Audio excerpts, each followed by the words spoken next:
Southeastern Wisco. He is already a golden ticket recipient. Chris in Southeastern Wisco. Chris, what's up? How are you? I'm doing good, Jim, brother. How about yourself? So good, dude. I'm great. Hey, man, I just wanted to weigh in real quick with some thoughts about this past weekend. One thing that is definitely becoming increasingly clear, Rome, when it comes to high-profile sporting events, Clone Nation is increasingly making its mark. I think most of us love seeing a clone get some gloss at the NFL draft this past week. And just when you think life as a clone couldn't get any better, we saw sport imitate life through the ups and downs of Derby weekend. I know I've been critical and skeptical of Jeff in Richmond regarding his alleged success and opulent lifestyle in the past, but let me tell you something, Jim. When he broke out that bugle, calling the riders to the post, I got chills and tears in my eyes, Jim. I gained a ton of respect for Jeff in that moment. Never once did Jeff call in the show to boast that he was going to have the honor of a lifetime. Just imagine how many musicians wish they could have been in Jeff's place.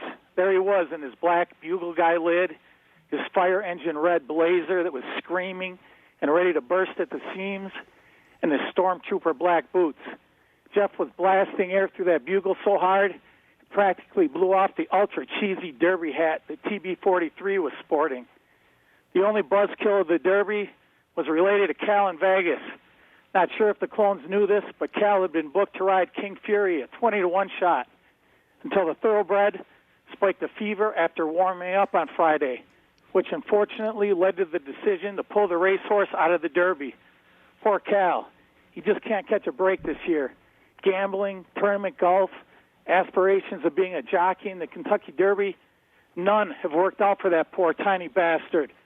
Or Alvin when he bumps Pac on the way to break, and Unwar, dudes over the age of 30 that still wear team jerseys and ask other grown men for autographs. It's a dynasty, clones!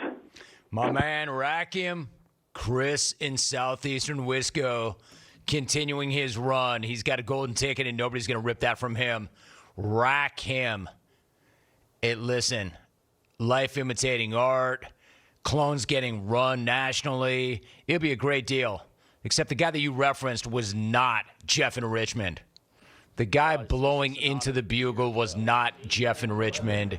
Who that was a gentleman by the name of Steve Buttleman.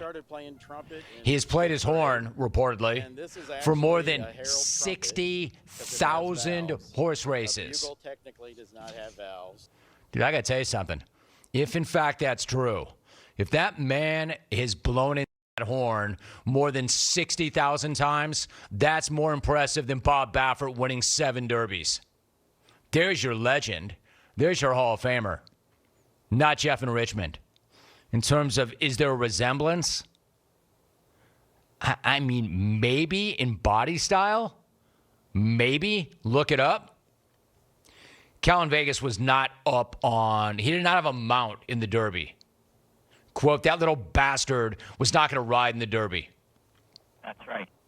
Did you watch the race? Did you hit that? I got to admit, I hit that race every which way.